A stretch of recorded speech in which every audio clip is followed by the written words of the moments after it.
Irmãos, a graça e a paz do Senhor, um prazer estarmos aqui novamente para dar continuidade ao nosso ciclo de estudos do seminário Paulo Leivas Macalão. Estamos estudando os livros proféticos. No primeiro bloco nós estudamos sobre os profetas maiores, né?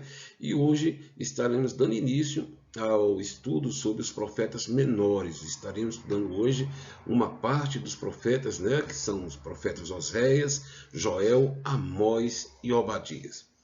Estaremos analisando cada livro e a mensagem de cada profeta, como Deus usou a cada um para cumprir o seu projeto, né? O seu ideal com relação a cada um naquele momento histórico.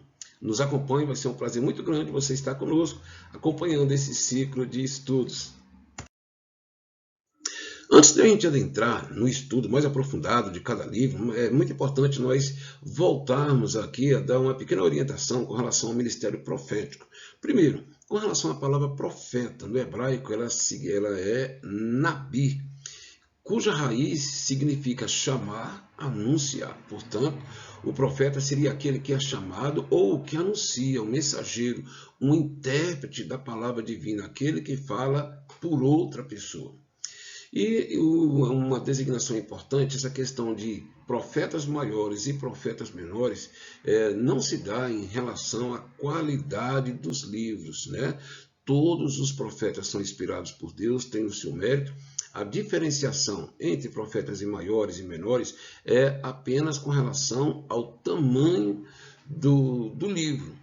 Né? Geralmente os livros dos profetas menores, né, são bem menores do que livros como Isaías, como Jeremias e Ezequiel, que são muito extensos. Né?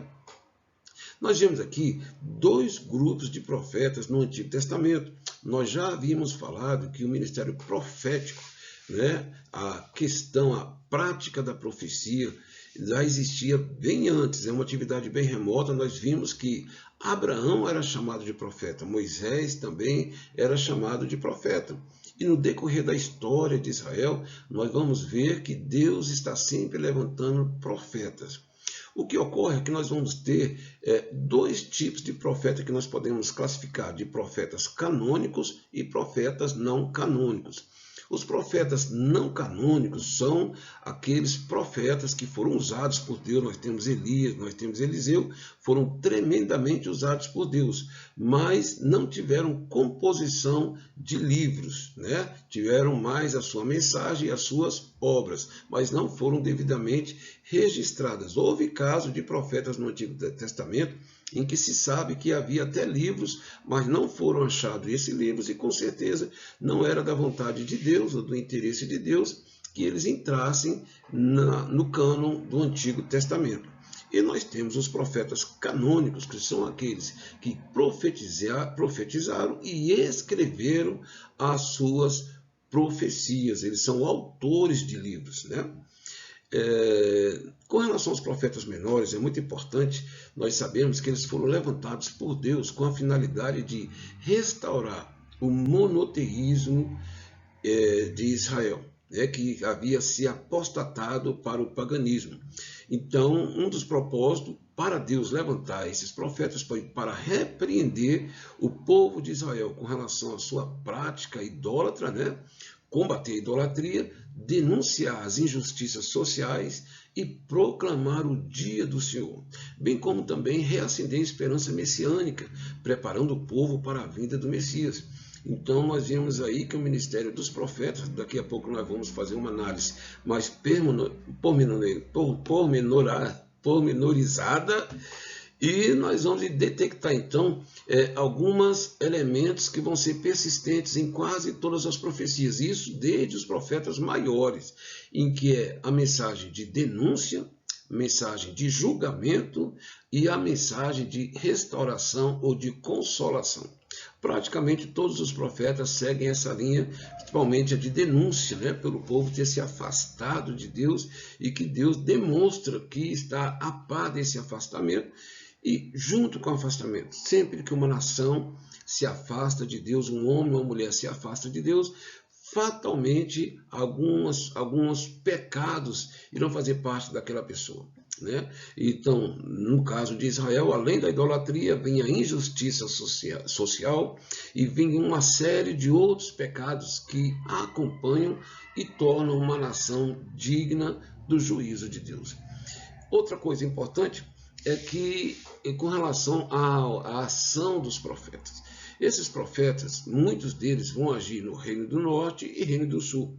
Para que a gente possa entender isso, nós lembramos que até o reinado de Salomão, Israel era uma nação só, as 12 tribos estavam sendo dirigidas por Salomão, mas em vista do pecado de Salomão, Deus prometeu, né, de que o reino dele seria dividido e que Salomão e a sua descendência ficariam então com 2 tribos e as demais tribos ficariam com Jeroboão. Então, depois da morte de Salomão, já sob o reino do seu filho, Israel foi dividido. 10 tribos acompanharam Jeroboão, e essas 10 tribos agora vão ser designadas como Reino do Norte, Israel, cuja capital vai ser Samaria, né? Ou também designado Efraim. Então, muitas vezes você vai identificar que um profeta está se reportando ao Reino do Norte quando ele usa a designação Israel, Efraim e Samaria. E, por outro lado, o Reino do Sul, né, cuja capital vai ser Jerusalém, nós vamos ver ali que muitas vezes, quando Deus se refere ao Reino do Sul, Deus se usa a expressão Judá ou Jerusalém. Então, os profetas vão agir nessas 2 regiões. Alguns vão ter um ministério específico com o Reino do Norte, e alguns com um ministério específico com o Reino do Sul. Claro que nós vamos ter exceção, que no caso vai ser Obadias, que vai profetizar para Edom, e também Jonas, que vai profetizar para Nínive, né? Esses são 2 exceções, mas em sua maioria os profetas vão estar profetizando ou para o Reino do Norte, com as 10 tribos, designada Samaria, Efraim, ou Reino do Norte, ou Israel, ou vai estar profetizando para o Reino do Sul, designado Jerusalém, Judá. Amém? Vamos agora ao estudo do nosso primeiro profeta, que é o profeta Oséias, cujo nome significa salvação ou livramento. Oséias é um profeta que vai se dirigir para o Reino do Norte, né? As 10 tribos do reino de Israel. Ele foi contemporâneo dos profetas Amós, Isaías e Miqueias. E com relação aos reis, ele foi contemporâneo dos reis Jeroboão, 2 de Israel, Uzias, Jotão, Acás e Ezequias, lá em Judá. O seu ministério foi um dos mais longos, foi de 60 anos. A esfera de ação dele, então, nós vamos ver aí de 60 anos, né? Antes do início do cativeiro. Então, Oséias, ele teve uma margem de tempo, né, que inclusive a mensagem dele vai falar sobre o cativeiro também, né, então, mas a margem de ação dele vai ser antes da destruição do Reino do Norte, por volta de 60 anos antes desse acontecimento. Contexto histórico, político e religioso do livro de Oséias. Oséias foi dirigido para uma nação que estava com um certo grau de prosperidade, Israel, o Reino do Norte. E ele é uma grande exortação ao arrependimento dirigido a essas 10 tribos, cerca de 50 ou 60 anos antes do cativeiro, como nós já falamos, né? A liderança política e religiosa de Israel era uma situação lamentável, porque nós devemos deixar claro que quando Jeroboão assumiu as 10 tribos do Reino do Norte, ele ficou com receio de o povo do Reino do Norte, que estava agora sob seu reinado, descerem e ir adorar em Jerusalém, porque o templo central era em Jerusalém, e ele ficou com receio do povo descer e não voltar mais ou se rebeliar contra o seu reinado. O que ele fez? Ele então colocou imagens de bezerro na divisa do Reino do Norte com o Reino do Sul, em Betel, e colocou outra imagem lá no extremo norte de Israel. E com isso, ele também, justamente para afastar o povo de descer para o Reino do Sul, ele também tirou todos os sacerdotes de Deus das 10 tribos. ele então fez um grande pecado contra Deus, que foi induzir o povo de Israel para uma outra religião. No caso de Jeroboão, apesar de ele ter ouvido a profecia de Deus de que ele seria o rei, ou seja, ele recebeu essa bênção de Deus, mas por causa de interesses pessoais, ele preferiu abrir mão de qualquer contato com Deus e com seu povo para ter a primazia do reino. Portanto, ele proibiu a religião monoteísta no Reino do Norte. Expulsou todos os sacerdotes de Deus e trouxe sacerdotes pagãos para ministrar uma religião pagã para o povo do Reino do Norte. Então, esse vai ser um contexto muito triste em que o Oséias vai estar pregando para uma nação apóstata. O povo já tinha inclinação para o paganismo e esse rei Jeroboão vai reforçar e consolidar o seu povo na idolatria. Como castigo por ter apostatado de Deus, o Oséias, então, vai profetizar o iminente futuro cativeiro da Síria. Deus está prometendo que iria levar o seu povo em cativeiro como julgamento sobre a sua rebelião. A liderança política e religiosa, como nós vimos aí, do povo do Reino do Norte eram compostas de assassinos, libertinos, lembramos bem aí de Acabe, né, dentre outros que eram reis terríveis, né? E esses sacerdotes, é claro, se eles agora são sacerdotes pagãos, eles não vão aceitar a mensagem dos profetas de Deus e vão persegui-los e vão oprimi-los para que não preguem a mensagem de Deus. E um dos perseguidos foi o nosso profeta Oséias. No contexto da mensagem de Oséias, nós vimos aí que os pecados da nação são ilustrados como adultério espiritual. Deus vai usar, né, uma questão de uma figura simbólica, né? Nesse sentido, Deus então vai pedir que Oséias se case com uma prostituta e que essa prostituta, Deus já sabe, vai acontecer, vai abandonar Oséias para se voltar para a sua velha vida, e quando então Deus ordena que Oséias vá buscá-la novamente, e quando ele vai encontrar essa sua mulher, ela já está como escrava. Ele compra novamente a sua mulher para que esteja com ele e dá-lhe um período de prova para que depois eles possam novamente ter uma vida normal. Deus, com todos esses acontecimentos, está dando uma mensagem simbólica em que essa mulher, que é uma prostituta, a qual Oséias é um homem de Deus, vai representar Israel, a esposa de Deus.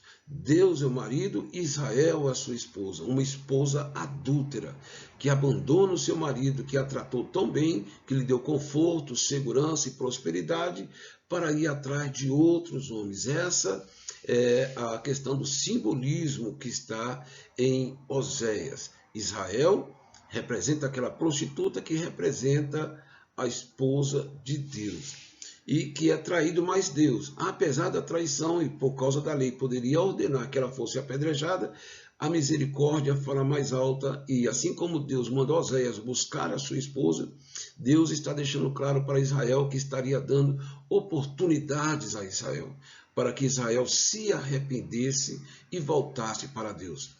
Caso isso não acontecesse, o castigo que Deus estaria dando para Israel seria enviar o exército da Síria, que viria destruir as nações.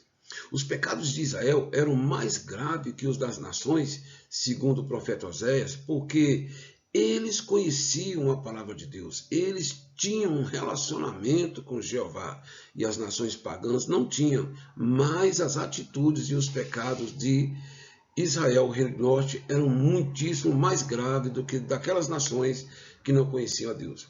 Por isso o tema do livro é Israel, a esposa infiel, abandonando seu esposo Jeová, compassivo, que a acolhe novamente. A mensagem do livro é amor e restauração.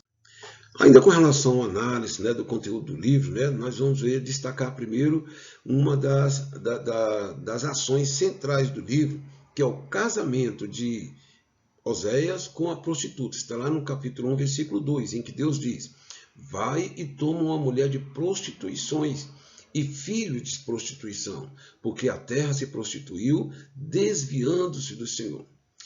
Com relação a esse casamento, alguns escritores, né, alguns analistas acham que ali foi simbólica, mas o contexto do livro deixa claro que foi uma situação real, tanto é que ele vai ter os 3 filhos ali, que daqui a pouco nós vamos comentar, né? Então, foi uma situação real. Por quê?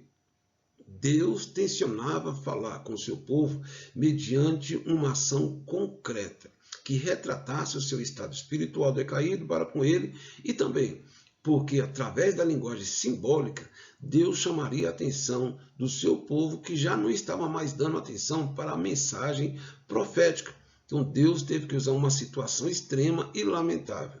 É claro que a lei condenaria, né, perfeitamente o casamento de um homem de Deus com uma prostituta.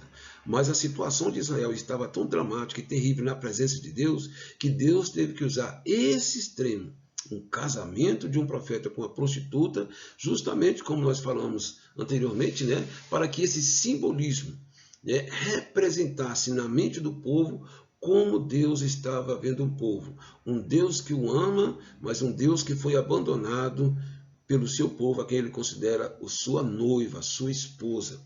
Então Deus queria impactar esse povo, retratando uma situação tão triste, ainda mais que essa esposa, como nós já vimos ali no decorrer anterior, vai abandonar o profeta e ele vai novamente de encontro a ela, e já encontra no mercado vendida como escrava, mas ele a compra novamente. Então, com relação à análise desse livro aí, nós vamos ter primeiro essa situação, o contexto central, e nós vamos ver agora 3 blocos importantes. Primeiro, separação. Israel, a esposa infiel de Jeová. Essa questão da separação é quando Deus ordena que ele case com essa mulher e essa mulher mesmo assim o abandona. Mas Deus, como mensagem simbólica, ainda concede 3 filhos para Oséias. Né? O primeiro chama Jezreel, que quer dizer Deus espalhará, um sinal do juízo que estaria vindo sobre o reino do norte. Segundo filho vai chamar Loruama, que quer dizer não compadecida. Nós sabemos que o nosso Deus é longânimo, mas tudo tem o seu limite. Israel estava passando todos os limites, apesar de todo o tempo que Deus estava dando para ele. E esse nome Loruama está representando que a paciência de Deus estava esgotando. Temos agora o terceiro filho, que é Loami, que quer dizer não é meu povo. Ou seja, Deus, mesmo sem ter esse povo como o seu povo, mas esse povo deu mostras de tanta pecaminosidade, de tanta rejeição, que Deus não consideraria mais o meu povo e se representaria o sinal do abandono de Deus para com o seu povo. Então nós vemos aí que essa é a situação do contexto, do primeiro contexto, né? Um povo que, assim como aquela mulher, não deu valor ao amparo, à proteção, à segurança e à prosperidade que o marido estava dando, estava representando exatamente a situação de Israel, né? Que rejeitou a Deus, que o tirou da terra do Egito, deu prosperidade, deu segurança, mas preferiram outros deuses, né? No bloco B aí, da análise do conteúdo desse livro, nós temos condenação. Israel, a nação pecaminosa. São os decretos de Deus contra Israel. Aí do capítulo 4 ao capítulo 13, nós vamos ver uma série de pecados a qual Deus está evidenciando que Israel está praticando e que justificaria a sua condenação. Mas, como nós vemos aí, que é um fator presente em quase todos os livros dos profetas, temos uma mensagem de denúncia, condenação, mas temos a mensagem de restauração.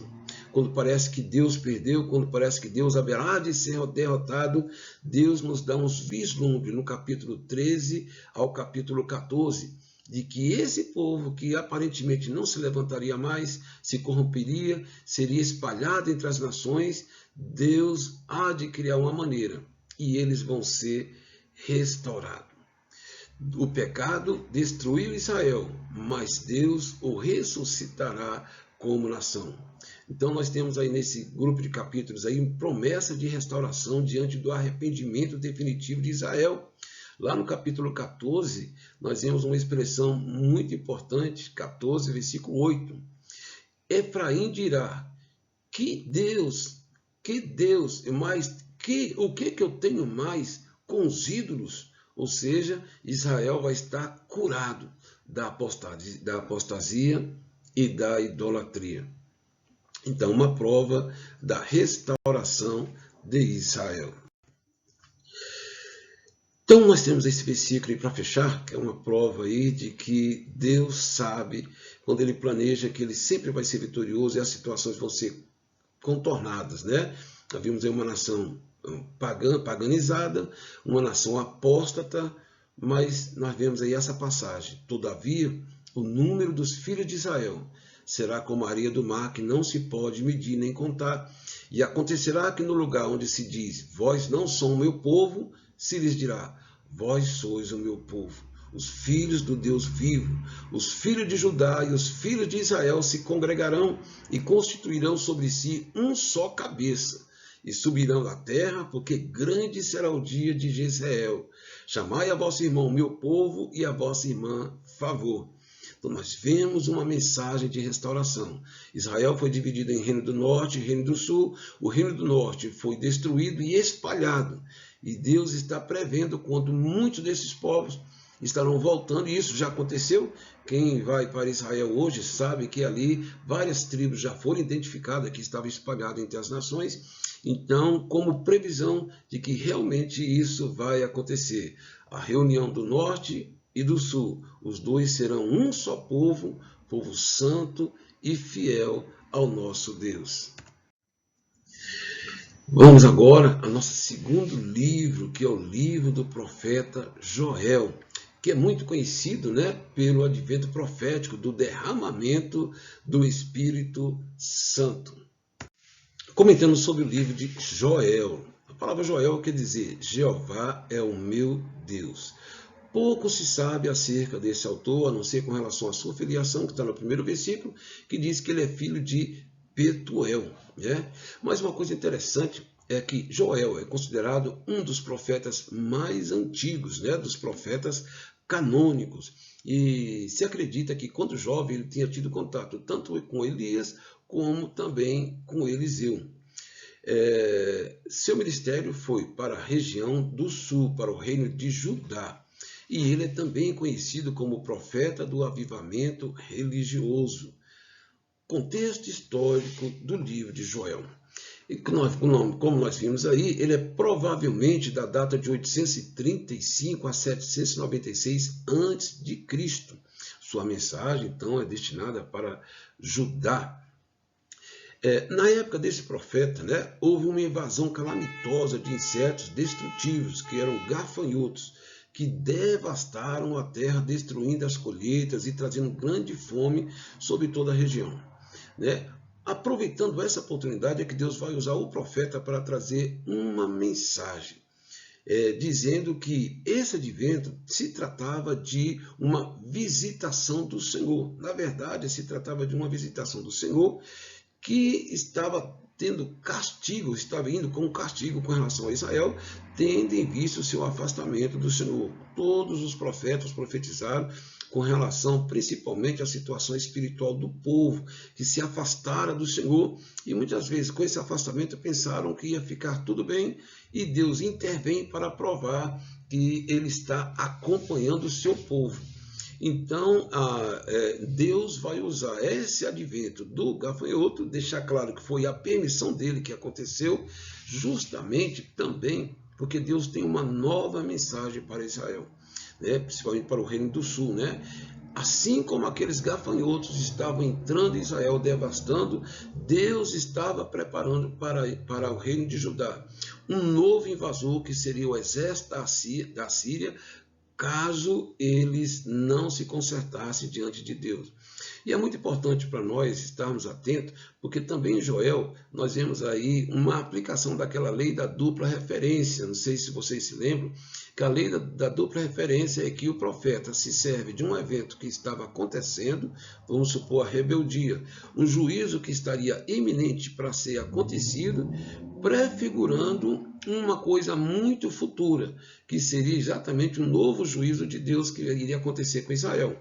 Ou seja, assim como Israel estava sendo invadido por aqueles gafanhotos, o profeta estava dizendo que agora uma invasão de um exército de humanos, que seria o exército da Síria, estaria para acontecer com Israel. Mas o mesmo profeta também profetiza mais na frente. Um grande exército, uma grande assolação está reservada para Israel. É o dia do Senhor, em que todas as nações estarão se congregando para trazer uma destruição final contra Israel. Então nós vemos aí essa lei da dupla referência bem clara nesse livro, né? E essa profecia com relação a esse evento futuro, é muito importante nós vermos uma estratégia de Deus, que já tem um vislumbre de todas as coisas antes que ela aconteça. Lá no capítulo 3, então, nós vamos ver que essa mensagem central do livro, que é o dia do Senhor, tem a questão do dia do Senhor, que irá acontecer iminentemente com Israel, quando a Síria viesse invadir Israel, mas esse dia do Senhor, na verdade, está apontando, como Pedro disse lá no dia do derramamento do Espírito Santo, para um grande dia do acerto de conta de Deus com todas as nações. Para isso, nós temos aqui uma profecia muito clara, que está aqui no capítulo 3, que nos diz: congregarei todas as nações, e as farei descer ao vale de Josafá, e ali com elas entrarei em juízo por causa do meu povo e da minha herança, a quem eles espalharam entre as nações. Ajuntai-vos, vinde todos os povos em redor e congregai-vos. Movam-se as nações e subam ao vale de Josafá, porque ali me assentarei para julgar todas as nações ao redor. Uma coisa então importante é nós vermos aí então que esse dia do Senhor, ele tem uma ampliação. É claro, esse dia do Senhor vai haver uma purificação de Israel, porque a luta que virá sobre Israel será muito grande. Em várias passagens, tanto nos livros proféticos como em Apocalipse, nós vamos ver aí que Israel vai ser como se fosse peneirado. Mas essa provação que virá sobre Israel também, em paralelo, acontecerá o julgamento das nações. Deus permitirá que essas nações venham com todo o seu ódio, com toda a sua perversidade, para que o próprio Deus entre com castigo e destruição dessas nações. Hoje Israel é tremendamente odiado pelo mundo. O mundo dificilmente fica do lado de Israel. Israel é hostilizado. Nós vimos ali que nações como o Irã e várias outras nações ali têm um ódio extremo de Israel. E eles esperam, já fizeram isso por 3 vezes, e esperam uma oportunidade em que traiçoeiramente entrarão para destruir Israel, e é isso que profetiza aí Joel, né? Todas as nações virão, mas o Deus de Israel, que não dorme, está se preparando para aquele dia, e todas essas nações vão ser envergonhadas, porque onde há mensagem de juízo contra Israel, há também mensagem de restauração. Em meio a esse caos de destruição é que Deus então vai tratar com o remanescente de Israel, em que Israel finalmente agora, sob a proteção, sob a direção, sob o temor, sob um profundo arrependimento, se voltará para Deus, e Deus então agora vai conceder a Israel uma grande profecia, né, em que ele será cabeça das nações. Nós deixamos aí para você, depois, é muito importante isso aí, já que o livro de Joel fala muito sobre o gafanhoto e nas suas várias fases, né? Nós temos ali o cortador, temos o migrador, o devorador e o destruidor. Então aí nós deixamos essa ilustração para que você saiba que ali foi um advento real e como esses gafanhotos nas suas várias fases agem ali na vida do povo de Israel. Temos agora o nosso próximo profeta, Amós, o boiadeiro. Ele profetizou ali para o reino do norte, para Samaria, capital do reino do norte, no ano 755 a.C. E a palavra-chave do livro de Amós é: buscai-me e vivei. A palavra Amós quer dizer carregador de fardo. Nosso autor nasceu numa humilde aldeia lá de Tecoa, que fica ali próximo ao sul de Belém, região do Negueb, que é uma região desértica, né? Próximo ao Mar Morto, habitada na sua maioria por pastores. a cuja classe também pertencia ao nosso autor Amós também, e Amós também pertencia ao grupo que recolhia figos silvestres para sobreviver. Nós vamos ver esse livro, uma história apaixonante, uma história impressionante de um homem inculto em que Deus tira da sua região, da sua área, para profetizar para uma nação até então próspera, uma nação rica, que é o Reino do Norte, mas uma nação que rejeitou e desprezou o conhecimento de Deus. Ele não frequentou a escola de profeta, mas foi chamado por Deus em sua atividade de pastor e colhedor de sicômoro, né, que são os frutos silvestres. Né? Ele atuou junto às tribos do Reino do Norte antes do cativeiro. Joel vai ser mais um dos que Deus vai levantar para o Reino do Norte, para que se arrependam, para que se voltem para Deus, antes que se cumpra a profecia final de destruição do Reino do Norte. Ele foi sucessor de Joel e antecessor de Oséias e Isaías. Amós entregou sua mensagem por volta de 755 a.C., cerca de 30 anos antes da queda de Israel. Deus estava dando as últimas oportunidades. Ele profetizou durante os reinados de Uzias, rei de Judá, e de Jeroboão II, rei de Israel, de 60 até 80 anos antes do cativeiro das 10 tribos. Né? Então, quando já estava no final do seu ministério, restaram poucos anos para a destruição do Reino do Norte. O propósito do livro é anunciar o juízo de Deus sobre o Reino do Norte por sua complacência, idolatria e opressão aos pobres. Na época de Amós, o Reino do Norte, as 10 tribos, estavam ali sob Jeroboão, num ambiente de prosperidade muito grande. E juntamente com esse ambiente de prosperidade, também, como nós já vimos, o afastamento de Deus. Lembramos que o Jeroboão I, né, que foi pai de Jeroboão II, ele havia afastado a religião de Deus dos termos do Reino do Norte. E ele criou ali os 2 bezerros de ouro, uma nova religião com novos sacerdotes, e afastou totalmente, né? O desejo dele era eliminar a palavra de Deus, a religião do Deus verdadeiro do Reino do Norte. E é para essa região apóstata, né, em que rejeitava Deus, em que ele vai corajosamente, ele aceita ir para essa região, prega com ousadia, é confrontado pelos sacerdotes, tem um lá que se chama Amazias, que procura intimidá-lo, mas ele lança uma profecia de que Amazias, né, morreria, e a sua esposa também se prostituiria. Ele dá mensagens duras para um povo de coração duro. Né? Nós vemos aqui que o propósito então é anunciar o juízo de Deus sobre esse Reino do Norte, um duro juízo sobre essa região, né? Sobre essa região do Reino do Norte, que além de se apostatar da fé, tinha no seu dia a dia, tinha nos seus costumes a maldade, a perversidade, o assassino, o roubo, a injustiça e a opressão contra os pobres. É uma das coisas mais marcantes no livro de Amós, é a opressão e a injustiça contra os mais fracos.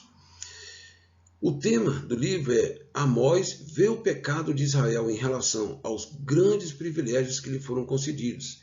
E por não corresponder a esse benefício, o castigo será maior do que o castigo que os pagãos poderiam receber, tendo em vista o seu privilégio. Ou seja, Israel foi extremamente privilegiado por Deus. Recebeu uma terra abençoada, o próprio Deus ajudou a que seus inimigos fossem desalojados. Estiveram ali possuindo então a terra que manava leite e mel, tiveram paz e prosperidade e conhecimento de Deus, mas a despeito de todos esses benefícios, eles rejeitaram. Então o castigo de Deus vai ser muito grande. É como nós vimos ali, como o próprio Senhor nos diz, né? A quem muito é dado, muito será cobrado.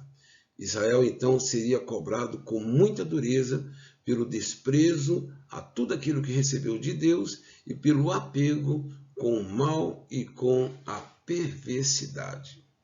Conteúdo do livro de Amós. Nós temos aí 3 blocos. O primeiro bloco é o julgamento sobre as nações. vai do capítulo 1 e do capítulo 2, em que Deus relaciona várias nações que serão alvo do castigo de Deus, inclusive o Reino do Norte e o Reino do Sul.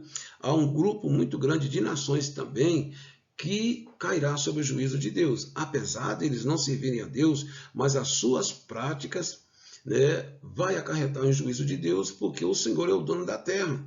A terra é do Senhor. A Bíblia diz que a terra e a sua plenitude pertencem ao Senhor. Quando os homens habitam sobre a terra, usam os recursos da terra para o mal, certamente, independente se eles conhecem ou não a Deus, eles serão julgados por Deus. Uma coisa importante é que nesse contexto desses julgamentos, essas sentenças de julgamento, o profeta vai usar a expressão por 3 transgressões, sim, e por 4. Parece sem sentido, mas na verdade isso significa que Deus não castiga imediatamente, aguardando por arrependimento o que haja medida cheia da iniquidade para depois te castigar. Então, por 3 transgressões quer dizer que Deus suportou durante um determinado período, mas por 4, ou seja, da 4ª, isso não vai mais passar em branco. Ou seja, nós vemos aí a questão da longanimidade de Deus. Deus é longânimo. Deus não nos trata imediatamente como nós merecíamos. Ele dá um espaço de tempo para que nos arrependamos. Os homens se aproveitam dessa longanimidade de Deus para continuar sempre na sua prática errada, pensando que isso vai ser por toda a vida. Mas o que Deus deixa claro é que tudo tem um limite. Tem o tempo de Deus, que é o tempo em que ele deu espaço para que os homens se arrependam. Chega um tempo em que a Bíblia diz que aquele que é advertido por várias vezes e se endurece será quebrantado sem que haja misericórdia. Longanimidade e justiça caminham juntos. O segundo bloco aí é o julgamento de Israel, do capítulo 3, do versículo 9 a 6. São várias sentenças agora. Deus volta a falar agora com o seu povo e contra o seu povo, que é o Reino do Norte. E ali há uma previsão de uma série de castigos. Nós temos aí terremotos, cerca do inimigo, o cativeiro e a morte, ou seja, a destruição do Reino do Norte. Mas como nós vimos que é uma tônica em todos os profetas, há uma mensagem de denúncia, julgamento e restauração. Lá no capítulo 9, do versículo 7 a 15, nós vamos ver a restauração de Israel. Nessa restauração nós vamos ver, como já foi profetizado também ali em Oséias, que no final dos tempos haverá uma grande destruição sobre Israel. É o dia do juízo. Após nova onda de perseguição das nações, Israel será aperfeiçoado e purificado. Então nós vamos ver lá no último capítulo que Israel mais uma vez passará por dificuldades, por perseguições. Mas a Bíblia diz que nesse contexto, e é claro que Joel nos deixou isso de forma mais clara, essa perseguição, Israel ali será peneirado mais uma vez, passará por grande dificuldade, mas não é para a sua destruição.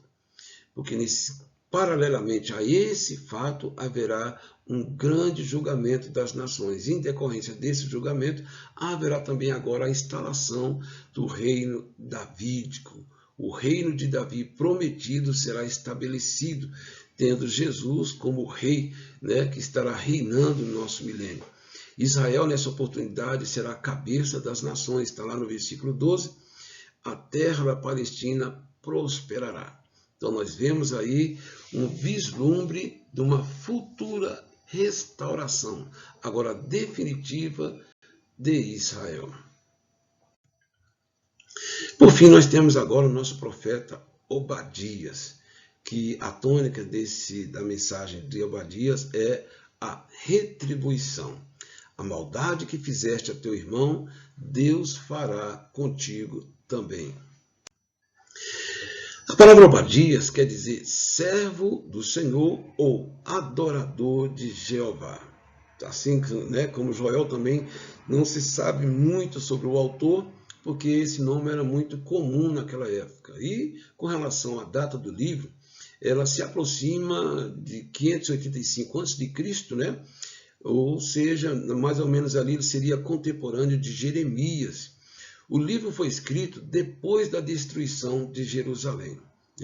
Para nós entendermos o contexto do livro, esse livro é uma profecia específica para Edom. Ao contrário dos outros autores que profetizaram para o Reino do Norte e para o Sul, no caso de Obadias vai ser para o Reino do Sul. Qual vai ser o contexto dessa mensagem? E por que ela é endereçada para Edom? Um dos objetivos dessa mensagem é condenar o orgulho e a pretensa segurança de Edom, que se acha intransponível. Ele começa dizendo que Edom, acha que vai escapar do julgamento de Deus, acha, porque nesses dias Israel havia sido destruído pelos exércitos da Babilônia. E Edom, que era vizinho de Israel, achava que, pelo fato dele morar numa região, habitar numa região estratégica, de certa forma inacessível, muito difícil, que se constituía uma grande fortaleza que dificultaria qualquer nação invadi-lo. Então ele estava muito seguro de que estariam prontos e seguros, mesmo que Israel tenha sido destruído. Mas a mensagem central do livro gira em torno do castigo que Deus dará a Edom por dois motivos muito grandes. Pela grande alegria de Edom por ver a destruição de Israel. Para que possamos entender esse juízo e esse sentimento de Edom, nós temos que voltar ainda um pouco antes, porque os edomitas são os descendentes de Esaú. E nós lembramos que Esaú era irmão de Jacó. Então, eram dois povos que são irmãos, os judeus e os edomitas. E nós sabemos que os edomitas, como descendentes de Esaú, sempre tiveram hostilidades contra o povo de Israel. Quando Israel mesmo estava marchando para tomar posse da terra prometida, que pediu para passar pelos termos de Esaú, pediu permissão, Esaú não permitiu. Esaú sempre teve uma atitude hostil para com Israel. Mas vai acontecer uma coisa mais grave agora. Israel, por causa do castigo da sua desobediência, vai ser invadida e destruída pelo exército da Babilônia. Mas uma coisa aconteceu. Quando Israel estava passando por essa invasão e destruição, nós vamos ver aí duas atitudes de Edom. Primeiro, uma grande alegria pela destruição dos judeus. Segunda atitude, nessa época em que estava acontecendo essa invasão, o próprio Edom ajudou com a perseguição aos judeus. Ou seja, os judeus já estavam sendo destruídos pelo exército da Babilônia e também pelo exército de Edom, que aproveitou ainda para trazer mais sofrimento ainda para o povo de Israel.